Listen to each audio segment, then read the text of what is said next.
পরীক্ষার হলকে পুরো জাহান্নাম বানিয়ে দিয়েছে। কতটা কঠিন এই সেনাবাহিনীর পরীক্ষা। ছাত্ররা একদিকে পরীক্ষা দিচ্ছে, অন্যদিকে অফিসাররা একের পর এক AK-47 দিয়ে গুলি করেই যাচ্ছে।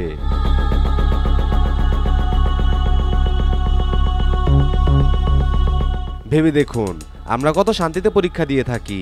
পরীক্ষার হলে এখানে ছাত্রদের পরিবর্তে শিক্ষকরাই বিশৃঙ্খলা সৃষ্টি করছে।